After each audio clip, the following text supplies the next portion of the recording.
വളരെ സിമ്പിളായിട്ടുള്ളൊരു ചീരത്തോരൻ എങ്ങനെയാണ് തയ്യാറാക്കിയെടുക്കുന്നത് നമുക്കൊന്ന് നോക്കാം. ഒരു പിടി പച്ച ചീരയും ഒരു സവാളയും നന്നായിട്ട് ക്ലീൻ ചെയ്ത് ചെറുതായിട്ടൊന്ന് അരിഞ്ഞെടുത്ത് വെച്ചിട്ടുണ്ട് ഞാനിവിടെ.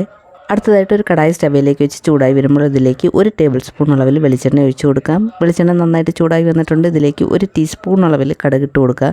കടുക് പൊട്ടി വരുമ്പോൾ ഇതിലേക്ക് വറ്റൽമുളകും കറിവേപ്പിലയും കൂടി ഇട്ട് ഒന്ന് മൂപ്പിച്ചതിന് ശേഷം നമ്മൾ നേരത്തെ അരിഞ്ഞു വെച്ചിരുന്ന ആ ചീരയും സവാളയും കൂടി അങ്ങ് ചേർത്ത് കൊടുക്കുക. ചീരയും സവാളയും കൂടി നല്ലതുപോലെ ഒന്ന് ഇളക്കി യോജിപ്പിച്ച് കൊടുക്കാം. ആവശ്യത്തിനുള്ള ഉപ്പും കൂടി ചേർത്ത് നന്നായിട്ടൊന്ന് ഇളക്കി നമുക്കിത് അടച്ചു വെച്ചൊന്ന് വേവിച്ചെടുക്കാം.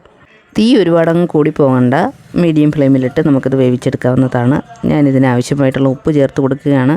ഉപ്പ് ചേർത്ത ശേഷം ഇളക്കി അടച്ചു വെച്ച് വേവിച്ചെടുക്കാം. അടച്ചു വെച്ച ശേഷം ഒരു 3 മിനിറ്റ് സമയം വേവിച്ചെടുത്താൽ മതിയാകും. 2 മിനിറ്റ് സമയം കഴിഞ്ഞ് ഞാനിതൊന്ന് തുറന്ന് നോക്കുകയാണ്. ഒന്നും കൂടി ഒന്ന് ഇളക്കി യോജിപ്പിച്ച് അടച്ചു വെച്ച് 1 മിനിറ്റ് സമയം കൂടി നമുക്കിതൊന്ന് വേവിച്ചെടുക്കാം. വളരെ പെട്ടെന്ന് നമുക്കിത് ഉണ്ടാക്കിയെടുക്കാവുന്നതാണ്. ഇത് വഴന്ന് വരുന്ന സമയം കൊണ്ട് തന്നെ നമുക്ക് തേങ്ങ തിരുങ്ങി അതൊന്ന് ചതച്ചെടുക്കേണ്ടതുണ്ട്. അപ്പോഴേ ഞാൻ നേരത്തെ ആൾറെഡി തേങ്ങ അരച്ച് വെച്ചിട്ടുണ്ടായിരുന്നു. തേങ്ങയിൽ കുറച്ച് വെളുത്തുള്ളി, ജീരകം, മഞ്ഞൾപ്പൊടിയും കൂടി ചേർത്തൊന്ന് ചതച്ചെടുത്ത് വെച്ചതാണ്. അത് ഇപ്പോഴങ്ങ് ചേർത്ത് കൊടുക്കാം.